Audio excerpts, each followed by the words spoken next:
Hi friends, వీడియోలోకి వెళ్లే ముందు మన ఛానల్ ఇప్పటివరకు సబ్స్క్రైబ్ చేసుకునే వాళ్ళు ఉంటే ఖచ్చితంగా సబ్స్క్రైబ్ చేసుకోండి. నవంబర్ 10, 2025 దేశ రాజధాని ఢిల్లీ సాయంత్రం వేళ ఎప్పటిలాగే రద్దీగా ఉంది. కానీ ఆ సాయంత్రం ఢిల్లీ చరిత్రలో ఒక భయంకరమైన రోజుగా మిగిలిపోతుందని ఎవరూ ఊహించలేదు. సమయం సాయంత్రం 6:52. ఢిల్లీలోని అత్యంత హై సెక్యూరిటీ మరియు సింబాలిక్ ప్రాంతమైన ఎర్రకోట, అక్కడి Lal Qila metro station gate number 1 వద్ద ఉన్న సుభాష్ మార్గ్ ట్రాఫిక్ సిగ్నల్ దగ్గర ట్రాఫిక్ పీక్ అవర్స్ లో ఉంది. కార్లు, ఆటోలు, ఈ రిక్షాలు, పాదచారులతో ఆ ప్రాంతం కిక్కిరిసిపోయింది. అప్పుడే ఒక white Hyundai i20 car vehicle number HR26CE7674 నెమ్మదిగా కదులుతూ ఆ రెడ్ లైట్ వద్ద ఆగింది. ఢిల్లీ పోలీస్ కమిషనర్ సతీష్ గోల్చా చెప్పిన దాని ప్రకారం ఆ కార్ పార్క్ చేసలేదు, అది మూవ్మెంట్ లో ఉంది. కారు ఆగిన కొద్ది క్షణాలకి ఒక భారీ పేలుడు, హై ఇంటెన్సిటీ ఎక్స్ప్లోజన్ సంభవించింది. ఆ శబ్దానికి యావత్ ఢిల్లీ వణికిపోయింది. పేలుడు దాటికి చుట్టుపక్కల 6 కార్లు, 2 ఈ రిక్షాలు, ఒక ఆటో రిక్షా పూర్తిగా దగ్ధమయ్యాయి. ఆ పేలుడు ఎంత శక్తివంతమైందంటే దాదాపు 500 మీటర్ల దూరంలో ఉన్న భవనాల కిటికీలు కూడా బద్దలయ్యాయి. ఈ ఘోరమైన ఉగ్రదాడిలో 13 మంది అమాయకుల ప్రాణాలు కోల్పోయారు. 20 మందికి పైగా తీవ్రంగా గాయపడ్డారు. గాయపడిన వారిని వెంటనే సమీపంలోని LNJP హాస్పిటల్ కు తరలించారు. ఇది యాక్సిడెంట్ కాదు, ఇది పక్కాగా ప్లాన్ చేసిన ఒక terror attack.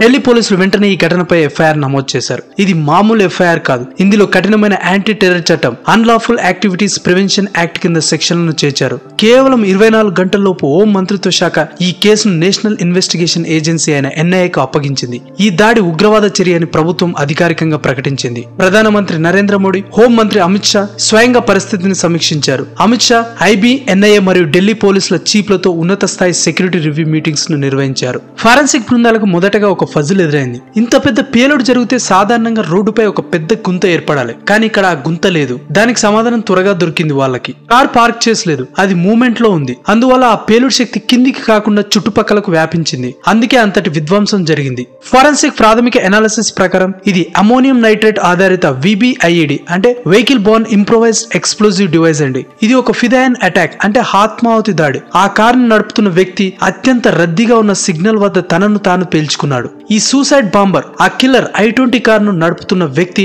Doctor Umar Mohammed. ఆశ్చర్యంగా ఉంది కదా? అవును, అతను ఒక డాక్టర్. జమ్మూ కాశ్మీర్ లోని పుల్వామాకు చెందినవాడు. ఇన్వెస్టిగేటర్స్ దాదాపు 100కు పైగా CCTV క్లిప్లను పరిశీలించి డాక్టర్ ఉమర్ చివరి 11 గంటల ప్రయాణాన్ని ట్రాక్ చేశారు. ఉదయం 7:30 సమయంలో ఆ కిల్లర్ i20 కార్ ఫరీదాబాద్ లోని ఏషియన్ హాస్పిటల్ దగ్గర మొదటగా కనిపించింది. ఉదయం 8:13 కార్ బదర్పూర్ టోల్ ప్లాజా దాటి హర్యానా నుండి ఢిల్లీలోకి ప్రవేశించింది. ఈ CCTV ఫుటేజ్ లో డ్రైవర్ మాస్క్ ధరించిన వ్యక్తిగా కనిపించాడు. ఉదయం 8:20 కారు ఓక్లా ఇండస్ట్రియల్ ఏరియాలోని ఒక పెట్రోల్ పంపు వద్ద ఆగింది. మధ్యాహ్నం 3:13 సమయంలో కారు ఎర్రకోట సమీపంలోని సునేర్హి మసీద్ వద్ద ఉన్న ఒక పార్కింగ్ లాట్ లోకి ఎంటర్ అయింది. అక్కడ ఆ కారు దాదాపు 3 గంటల పాటు పార్క్ చేసి ఉంది. ఈ 3 గంటలు చాలా క్రిటికల్ అనే దర్యాప్తు బృందాలు భావిస్తున్నాయి. అతను ఎవరి కోసమైనా వెయిట్ చేశాడా, లేక తన హ్యాండ్లర్స్ నుంచి ఇన్స్ట్రక్షన్స్ కోసం ఎదురు చూశాడా అనేది తెలియాలి.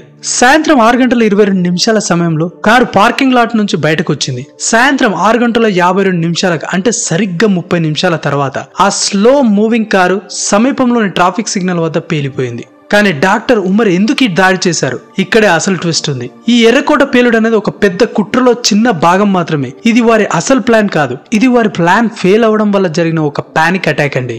ఎందుకంటే ఎర్రకోట పేలుడుకు కేవలం కొన్ని గంటల ముందు ఢిల్లీకి ఆనుకొని ఉన్న ఫరీదాబాద్ లో జమ్మూ కాశ్మీర్ మరియు హర్యానా పోలీసులు ఒక జాయింట్ ఆపరేషన్ నిర్వహించారు. ఆ ఆపరేషన్ లో వారు ఒక భారీ టెర్రర్ మాడ్యూల్ ను ఛేదించారు. ఈ మాడ్యూల్ చాలా భిన్నమైందండి. వీరి నిరక్షరాస్యులైన ఉగ్రవాదులు కాదు, ఇది ఒక వైట్ కాలర్ టెర్రర్ ఎకోసిస్టమ్. అంటే ఉన్నత విద్యావంతులు, ప్రొఫెషనల్స్, డాక్టర్లు, యూనివర్సిటీ ప్రొఫెసర్లు ఈ మాడ్యూల్ లో సభ్యులు. ఈ వైట్ కాలర్ ఉగ్రవాదులు డాక్టర్ ముజామిల్ గనై, పుల్వామాకు చెందిన ఇతను ఫరీదాబాద్ లోని హల్ఫలా యూనివర్సిటీలో పనిచేస్తున్నారు. డాక్టర్ హదిల్ హౌమద్ రతర్, కాశ్మీర్ కు చెందిన మరో డాక్టర్. డాక్టర్ షహీన్ సహీద్, లక్నోకు చెందిన ఒక మహిళా డాక్టర్. మొత్తం 8 మందిని ఆ రోజు అరెస్ట్ చేశారు. వీరి అరెస్ట్ తో పాటు అక్కడ దొరికిన సామాగ్రి చూసి దర్యాప్తు సంస్థలు నివ్వరపోయాయి. అక్కడ దొరికిన ఆయుధ సామాగ్రి దాదాపు 2900 నుంచి 3000 కిలోల పేలుడు పదార్థాలు. ఇందులో 360 కిలోల అమోనియం నైట్రేట్ ఉంది. 20 టైమర్లు, 24 రిమోట్ కంట్రోల్స్, AK-47, 56 మరియు క్రింకావ్ రైఫల్ వంటి మిలిటరీ గ్రేడ్ ఆయుధాలు మరియు బాంబు తయారీకి కావాల్సిన సర్క్యూట్స్,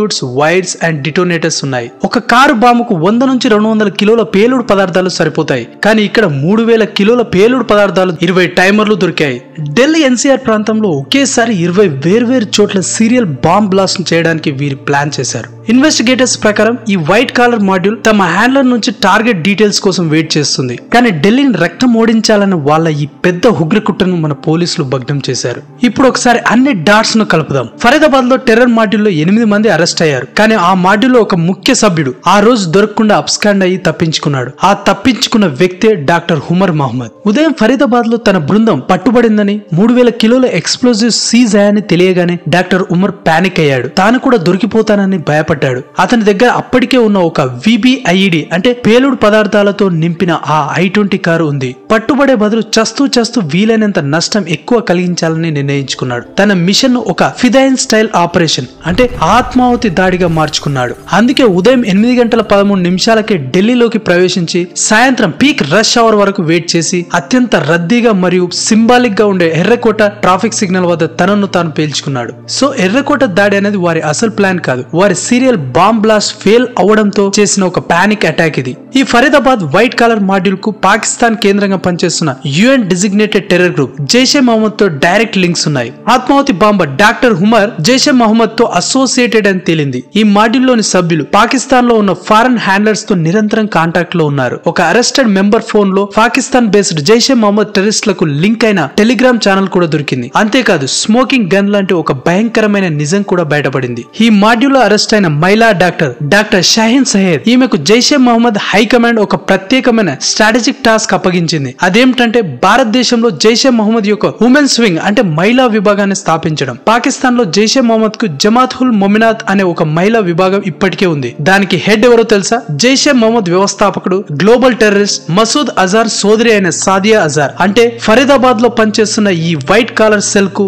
పాకిస్తాన్ లోని జైషే మహమ్మద్ హైకమాండ్ కుటుంబంతో నేరుగా ఆర్గనైజేషనల్ లింక్స్ ఉన్నాయి. ఇది ఉగ్రవాద కుట్రలో ఒక ప్రమాదకరమైన ఎవల్యూషన్ అని కూడా చెప్పొచ్చు. డాక్టర్లు, ప్రొఫెసర్ లాంటి వైట్ కాలర్ ప్రొఫెషనల్స్ ను స్లీపర్ ఏజెంట్ గా మరియు చదువుకున్న మహిళలను రిక్రూట్ చేసుకోవడం ద్వారా సమాజంలో సులభంగా కలిసిపోయి అనుమానం రాని రీతిలో లోతుగా పాతుకుపోయిన టెర్రర్ ఇన్ఫ్రాస్ట్రక్చర్ ను నిర్మించడానికి జైషే మహమ్మద్ ప్రయత్నిస్తుంది. ఈ దాడి తర్వాత దేశం మొత్తం హై అలర్ట్ ప్రకటించారు. ఢిల్లీ, ఉత్తరప్రదేశ్, మహారాష్ట్ర, ఒడిశా, మధ్యప్రదేశ్, హైదరాబాద్ సహా అన్ని ప్రధాన నగరాల్లో సెక్యూరిటీ పెంచారు. ఎర్రకోట లాల్ కిలా మెట్రో స్టేషన్ మూసివేయబడింది మరియు రెడ్ ఫోర్ట్ స్మారక చిహ్నాన్ని కూడా సందర్శకులకు మూసేశారు. అంతర్జాతీయ సమాజం కూడా ఈ దాడిని తీవ్రంగా ఖండించింది. భూటాన్ పర్యటనలో ఉన్న మన ప్రధానమంత్రి నరేంద్ర మోడీ ఈ కుట్ర వెనుక ఉన్న వారిని వదిలిపెట్టం, బాధ్యులైన ప్రతి ఒక్కరిని చట్టం ముందు నిలబెడతామని గట్టిగా హెచ్చరించారు. ఎర్రకోట వద్ద 13 మందిని కోల్పోవడం ఒక భయంకరమైన విషాదం. కానీ అదే సమయంలో మన సెక్యూరిటీ ఫోర్సెస్ 3000 కిలోల పేలుడు పదార్థాలను స్వాధీనం చేసుకుని ఢిల్లీ NCR అంతటా జరగాల్సిన ఒక వినాశనకరమైన సీరియల్ బాంబ్ బ్లాస్ట్ ప్లాన్ ను అడ్డుకున్నారు. మన భద్రతా బలగాలకు ఇది ఒక మేజర్ కౌంటర్ టెర్రరిజం సక్సెస్ అని కూడా చెప్పొచ్చు. కానీ ఇలాంటి టెర్రర్ అటాక్స్ ఉగ్రవాద కొత్త రూపంలో ఒక భాగం. ఇది మనందరికి ఒక హెచ్చరిక.